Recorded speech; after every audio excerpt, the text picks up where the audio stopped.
Today we are diving into a disaster that sounds entirely fictional. It sounds like a scene pulled straight out of a bizarre comedic film, yet it was a very real, incredibly devastating historical event. We are talking about the Great Molasses Flood of 1919, an event that struck the city of Boston with absolutely zero warning, leaving a trail of destruction, death, and an enduring mystery in its wake. When we hear the word molasses, we think of slow, sticky sweetness. We think of the old idiom, slower than molasses in January.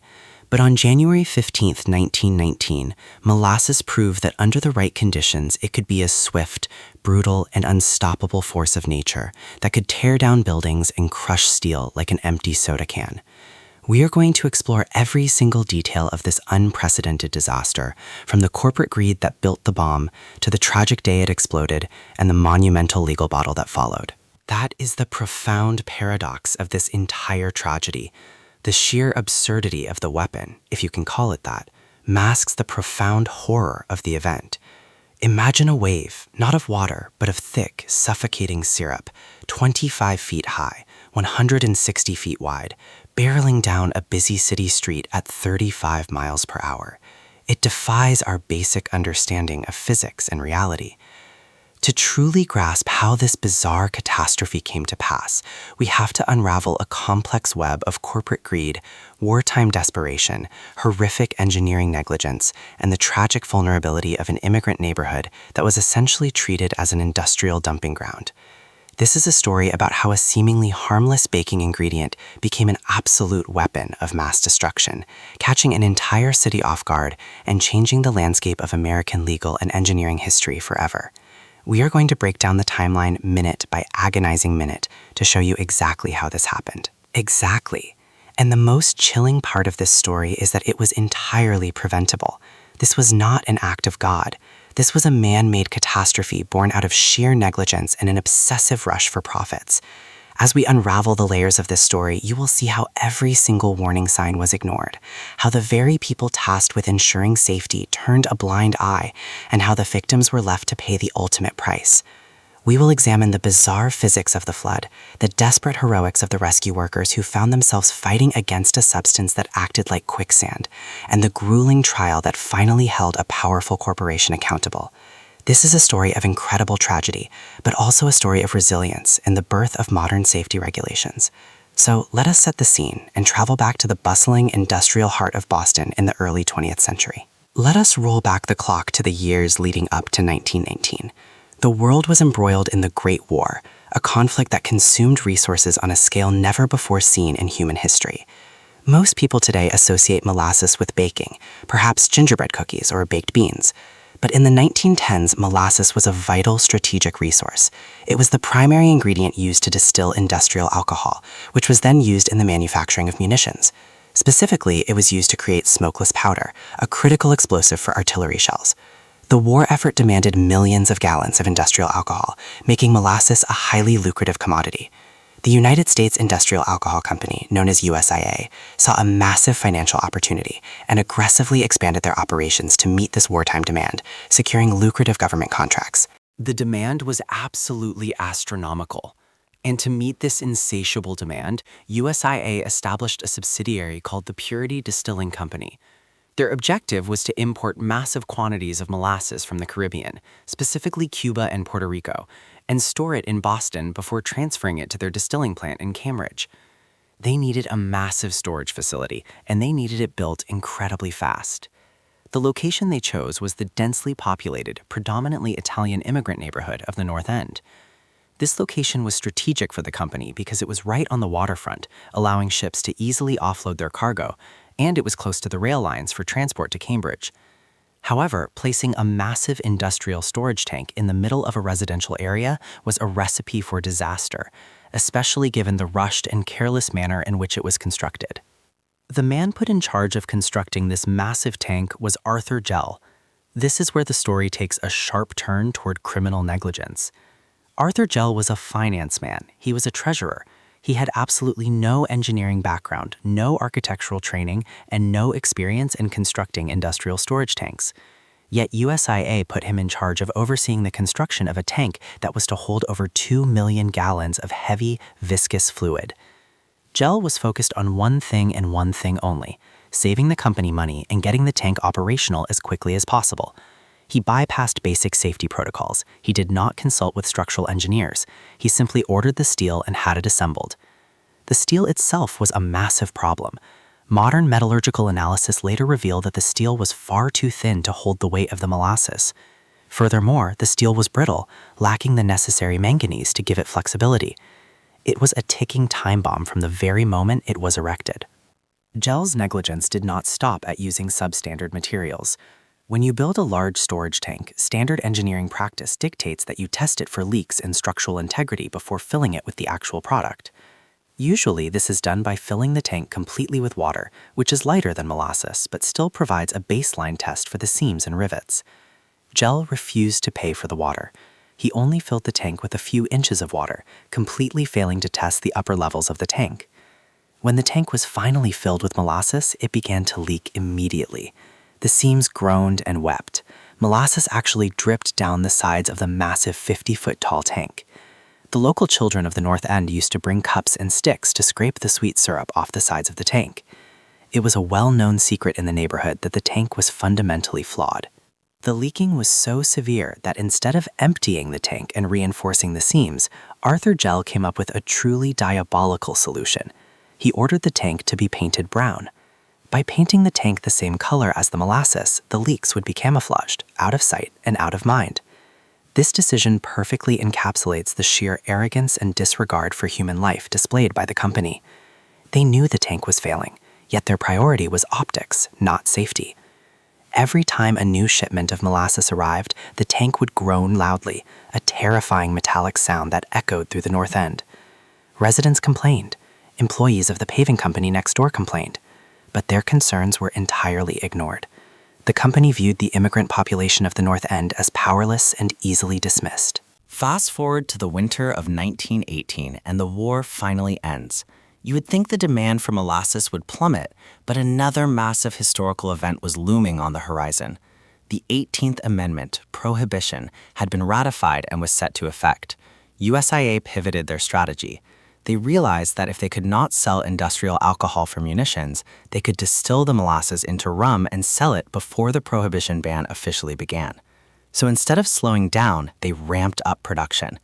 They began importing more molasses than ever, determined to turn a massive profit before the legal window closed. This rush to beat Prohibition meant that the tank was being filled to its absolute maximum capacity, stressing the already compromised steel to its breaking point. That brings us to January 1919. The days leading up to the disaster set the perfect atmospheric trap. A ship called the Malario arrived from Puerto Rico carrying a massive load of warm molasses. Molasses is kept warm on ships to make it easier to pump. When this warm molasses was pumped into the Boston tank, it mixed with the older, cold molasses that had been sitting in the freezing winter air. This mixing of temperatures caused a chemical reaction. The molasses began to ferment, producing massive amounts of carbon dioxide gas. This gas became trapped inside the tank, increasing the internal pressure exponentially. The tank was already struggling to hold the sheer weight of 2.3 million gallons of fluid, but now it was also acting as a massive pressure cooker, expanding and straining against the brittle, poorly riveted steel seams. The weather in Boston then played its final fatal hand. January 14th was bitterly cold, dropping to a freezing 2 degrees Fahrenheit. But on the morning of January 15th, the temperature suddenly spiked to an unseasonably warm 40 degrees. This rapid temperature shift caused the metal of the tank to expand rapidly, while the warm molasses inside continued to ferment and build pressure. The structural integrity of the tank, already compromised by thin steel, terrible riveting, and intense internal pressure, was completely overwhelmed. The groan of the metal became a scream. The stage was set for one of the most bizarre and horrifying disasters in American history. The people of the North End went about their lunch hour, entirely unaware that a terrifying tsunami of syrup was about to obliterate their neighborhood. It was roughly 12:30 p.m. on January 15th. The streets around Commercial Street were bustling. Laborers were eating their lunches, children were playing in the streets, and the nearby fire station, Engine 31, was occupied by firefighters settling down for their midday meal. Suddenly, a sound like a machine gun tore through the air. This was the sound of the metal rivets snapping off the tank, popping out like lethal bullets due to the immense pressure. Witnesses later described the sound as a deep rumble followed by a massive, earth-shattering crash. The 50-foot-tall steel tank literally ripped itself apart. The bottom fell out and the walls burst open, unleashing 2.3 million gallons of dark, thick molasses in a single catastrophic instant. The sheer volume and weight of the fluid created a localized tidal wave. The wave was apocalyptic. It was estimated to be 25 feet tall at its peak and 160 feet wide. It exploded outward with such immense force that it traveled at an estimated 35 miles per hour. Let that sink in. A wall of incredibly dense, heavy syrup moving as fast as a car driving down a city street. The physical force was unimaginable. The wave completely obliterated the buildings immediately adjacent to the tank. The Boston Elevated Railway structure, a massive steel framework carrying trains above the street, was hit with such force that the steel columns were snapped like twigs. A train was approaching the station just as the wave hit, and the motorman barely managed to hit the emergency brakes in time, preventing the train from plunging into the sticky abyss below. The devastation was instantaneous and absolute. The physics of the wave made it exceptionally deadly. Molasses is a non-Newtonian fluid. This means its viscosity changes depending on the force applied to it. When the wave was moving rapidly, it flowed almost like water, sweeping up everything in its path: carts, horses, automobiles, and people. But as it began to slow down and pool in the streets, it thickened rapidly. It became incredibly viscous and sticky. For the victims caught in the flood, this was a nightmare scenario. When they tried to struggle and thrash their way out of the muck, the molasses acted like quicksand, thickening around them and pulling them deeper. People were trapped like prehistoric insects in amber, unable to move, unable to breathe. The thick syrup clogged their noses and mouths, leading to a horrifying, slow suffocation. We have to talk about the human toll, the stories of the people who were caught in this nightmare. Take the Clougherty family. Their home was located right near the tank. The sheer force of the molasses wave literally lifted their entire 3-story house off its foundation, swept it down the street, and smashed it into the elevated railway pillars. The house collapsed inward. Martin Clougherty, who had been sleeping in his bed, woke up to find himself buried under a mountain of wreckage and suffocating molasses. He miraculously managed to pull himself out and rescue his sister, but his mother, Bridget, was tragically crushed to death in the collapse. The terrifying unpredictability of the wave meant that survival was entirely a matter of inches and pure blind luck. Another tragic story is that of 10-year-old Maria DeStasio. She and a group of children had been gathering firewood near the tank, a common chore for kids in the neighborhood. When the tank ruptured, the children had absolutely no chance to outrun a 35-mile-per-hour wave. Maria was swept up and carried hundreds of feet down the street. Rescuers later found her body, completely unrecognizable, encased in a thick shell of hardened molasses. It was only by washing the syrup away that they could even identify the victims. The first responders, police, firefighters, and sailors from the nearby USS Nantucket, rushed to the scene but were immediately hindered by the bizarre nature of the disaster area. They were literally wading through waist-deep syrup, their boots getting stuck with every step. The rescue effort at Engine 31 was particularly harrowing. The firehouse was hit with such force that the building was knocked off its foundation, and the upper floors collapsed onto the ground floor. Several firefighters were trapped in the basement, which was rapidly filling with molasses.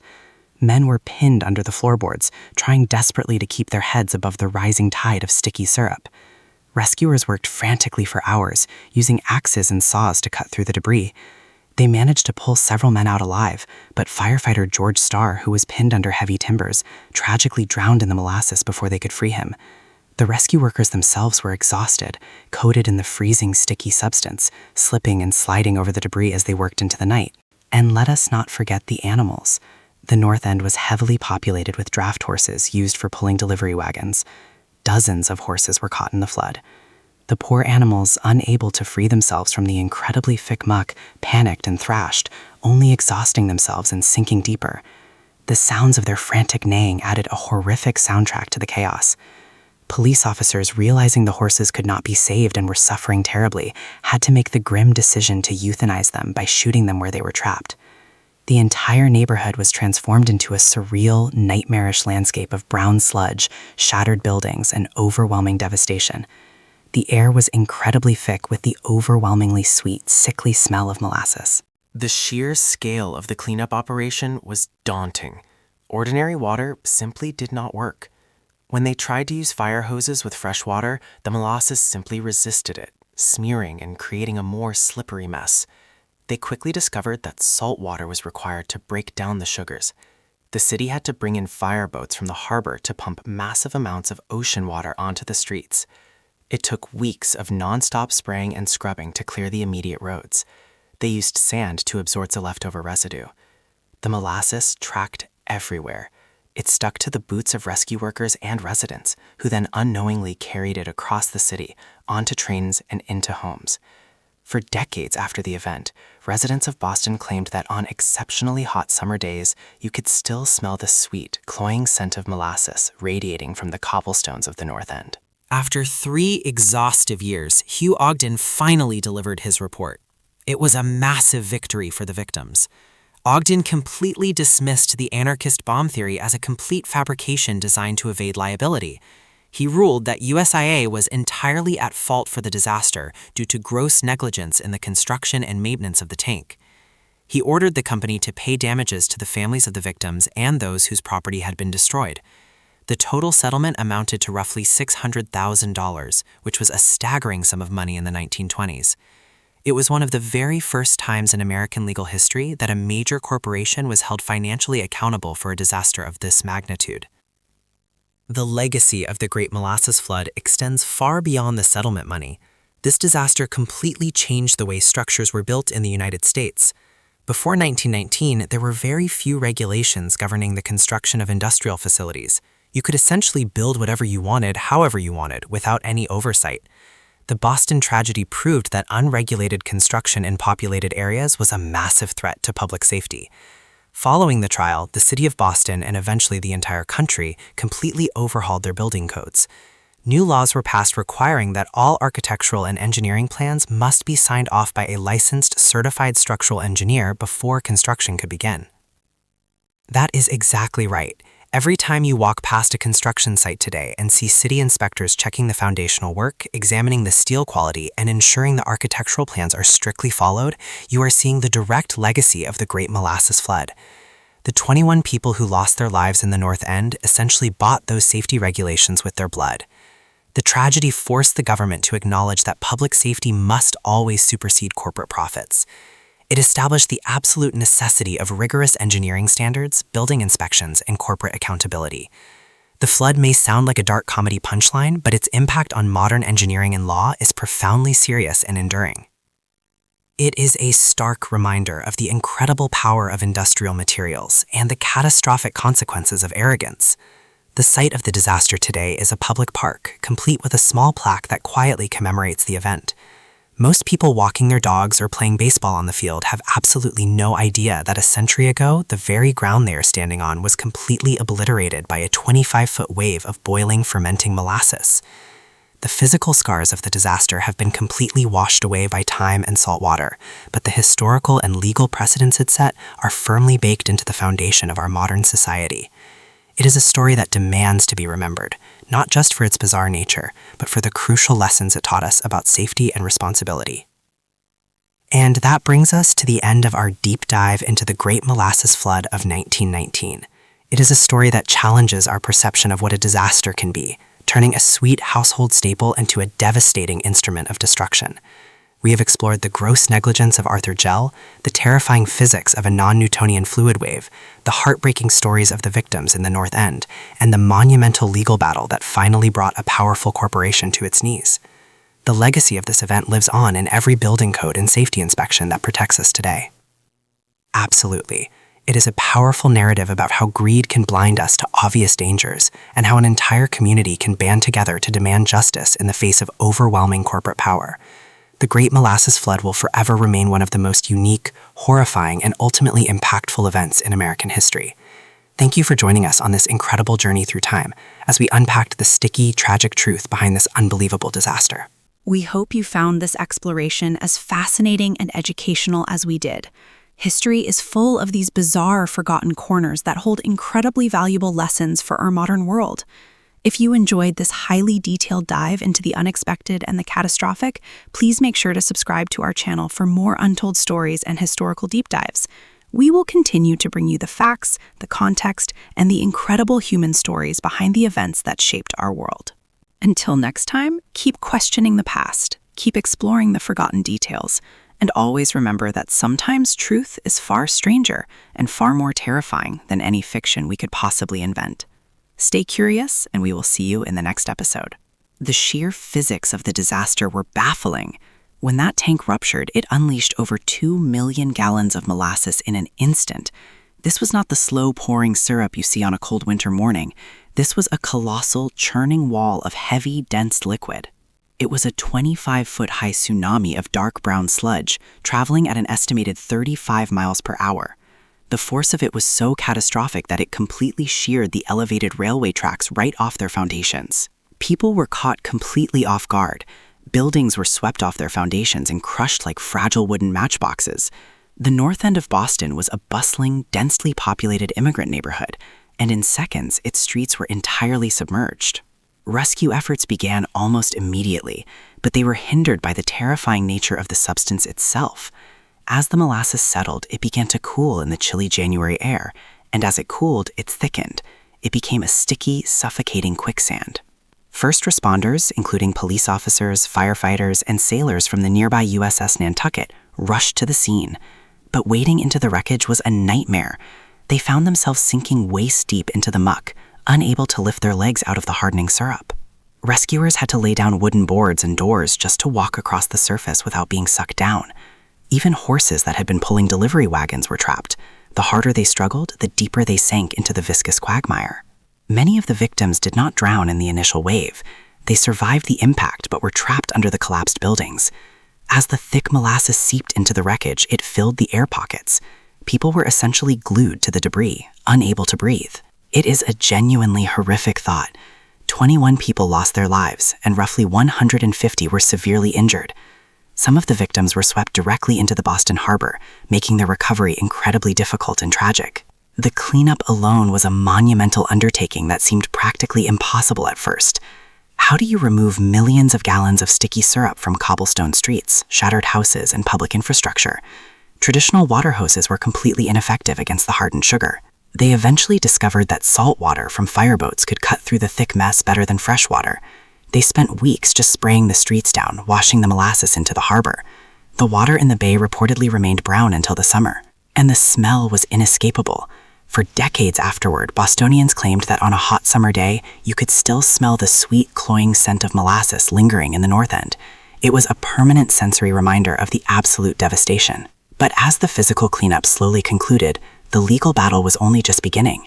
And this is where the story shifts from a bizarre industrial accident to a groundbreaking moment in American legal history.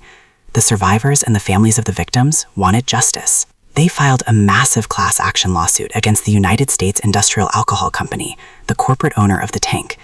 At the time, taking a wealthy, powerful corporation to court and actually expecting to win was almost unheard of.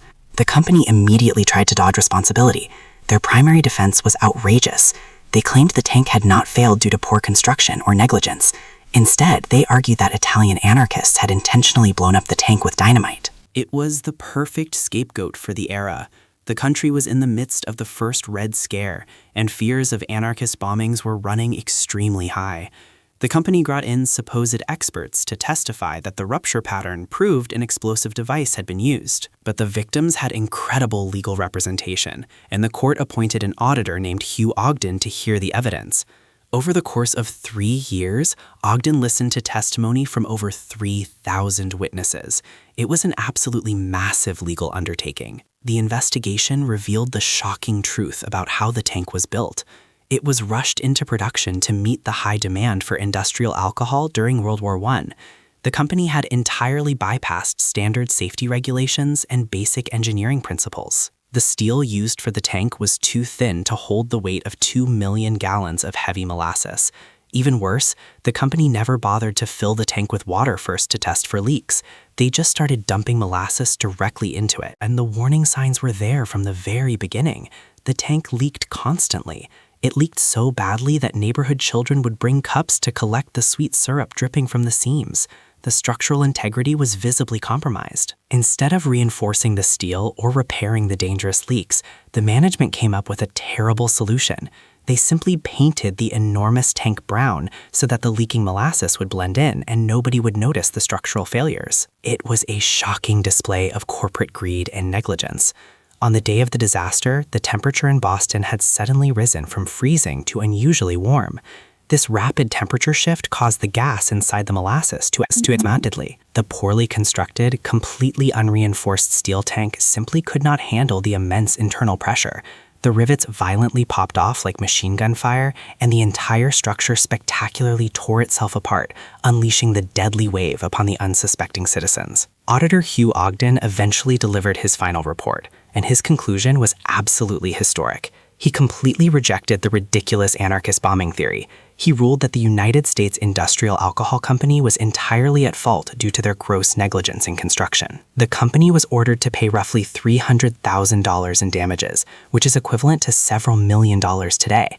It was one of the very first times in American history that a major corporation was held financially accountable for an industrial disaster. This verdict changed everything. It completely revolutionized building codes and safety regulations across the entire country. Because of the Great Molasses Flood, cities began requiring that all architectural plans be signed off by a registered professional engineer before any construction could begin. It is fascinating to realize that the strict zoning laws and building safety inspections we take for granted today were born from this incredibly bizarre tragedy. The legacy of those 21 victims lives on in the structural safety of modern American cities. Today, a small plaque at Langone Park in the North End is the only physical marker commemorating the tragedy. But the cultural memory of the terrifying brown wave continues to captivate people. It reminds us that disasters can come in the most unexpected forms. It really emphasizes the crucial importance of safety oversight. When profit is prioritized over human lives, the consequences are disastrous. The Great Molasses Flood remains a haunting, fascinating testament to the dangerous combination of corporate negligence and the unforgiving laws of fluid dynamics. The sheer terror of that day is something we can scarcely imagine now. Can you picture walking down a familiar street, running errands, only to hear a deafening rumble and see a dark, sticky mountain rapidly advancing towards you? The utter helplessness must have been paralyzing. Absolutely. It is a striking reminder that the infrastructure surrounding us every single day must never be taken for granted. Those 21 people who perished in the North End did not die in vain, though. Their tragedy forced society to take industrial safety seriously, ensuring that regulations were permanently written into the law books. Exactly. We owe our modern building standards directly to the fierce legal fight led by the victims' families. They stood up to immense corporate wealth and demanded lasting change. The next time you walk past an industrial site, you are witnessing the direct results of their powerful legal victory. That is the ultimate takeaway here. This disaster transformed our national safety protocols forever. The Great Molasses Flood remains a truly terrifying chapter of history. Proving progress often requires a uniquely tragic catalyst.